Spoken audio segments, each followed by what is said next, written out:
If it hasn't been made clear yet, I'm not really a fan of the YouTube apologetics channel Testify, primarily because many of his arguments can be refuted just by thinking about them for a couple of minutes.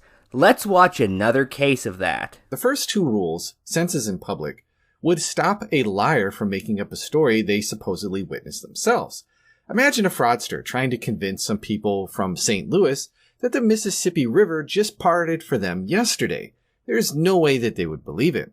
Obviously, this is meant to be a parallel for one of the events in Exodus. However, the problem is obvious. We don't live in the same world those events allegedly took place in. If I made that claim to you about yesterday, you would immediately be skeptical because we live in a world of things like 24-hour news and people walking around with cell phones that also have cameras on them, along with the ability to upload any footage taken on said cameras and post them to places like YouTube or Twitter. The Exodus allegedly took place about 3,300 years ago. It was millennia before the idea of pictures or video even began, so asking them for that kind of evidence wouldn't make any sense. A fraudster couldn't have made up the Torah later and presented it to the Israelites as their ancient law.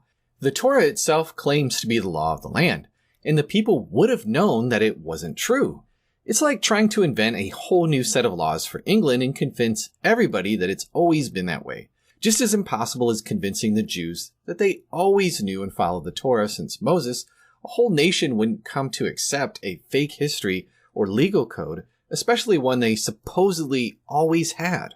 For you to believe that, you'd have to have no understanding of how history has been documented throughout, well, history. The last chapter of the Torah is Deuteronomy 34, which is specifically on the topic of the death of Moses. Moses is believed to have lived sometime between 1400 and 1201 BC. However, the earliest copy we have of anything remotely related to the Torah didn't come about until the late 7th century or early 6th century BC. And that's a short blessing, possibly from an early version of the Book of Numbers. Even if this still does technically fall under the category of ancient Israel, we are talking about a massive time difference here. Everyone who knew Moses had been long dead for centuries by this point. So it's not as if we're talking about an event that anybody would have memory of even hearing first-hand testimony about. I'm going to bring up the TV tropes page for dated history, specifically that of the late modern era, in order to give an example of how we can't even get our own history right, despite the fact we live in a time with more widespread literacy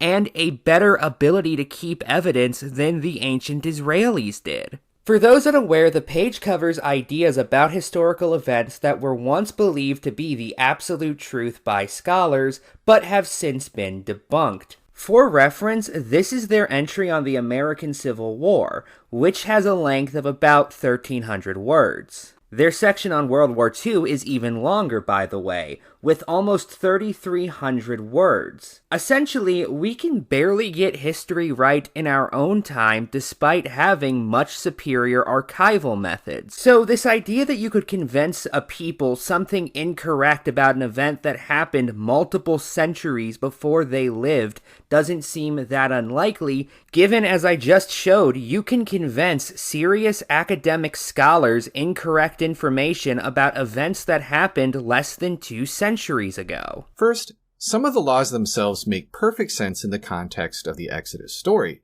The Israelites don't eat leavened bread for a week because their bread didn't have the time to rise during the hurried escape from Egypt. You do know that reason is called into question by some Jews, right? Elise Wagner-Zell, for example, has an entire article on Medium explaining why they do not believe that reasoning to make any sense and presenting an alternative theory. Second, think about how hard it would be to convince a whole nation to give new religious meaning to so many of their traditions. As Leslie puts it, it would be practically impossible. Out of curiosity, have you ever heard the story of the ritual cat? I think you'd find that interesting. Imagine this. You walk into your local coffee shop and you try and convince everyone that the third Tuesdays of every February have always been a day of feasting and merriment. a celebration of the Great Donut Deliverance of 1643. You claim that there's a whole well-known history behind it, with parades and jelly-filled tributes, but nobody remembers any such event.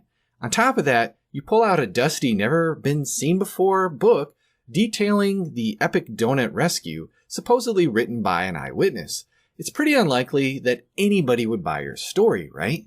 Well, yeah, but standards of evidence today are radically different from what they were even a couple of centuries ago, let alone thousands of years ago. Also, you completely changed the point in this example. Remember, you were discussing a tradition these people already had, which was later given religious significance. But your example is instead somebody making up a tradition whole cloth and pretending like there are multiple centuries of history around it when there just aren't. The church itself is a big public monument to the resurrection.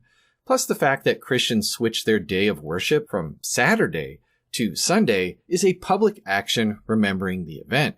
Time, both the founding of the church and the switch to Sunday worship happened right around the time of the resurrection is supposed to have taken place. There's no gap of centuries where the story could have been made up. But that happened in the 4th century, and it had little to do with anything commanded in the Bible, and more to do with the prevalence of both anti-Semitism and sun worship in the early church. This was not helped by the fact that the Catholic Church went on to persecute Christians who continued to worship on Saturday as opposed to Sunday, after they had quite literally made it illegal to treat Saturday as a day of rest through banning being idle on said day. The justification for this, by the way, has nothing to do with Scripture and just comes from the fact that the Catholic Church can declare this. My final thoughts come down to Testify's points are bad. Good night and good luck.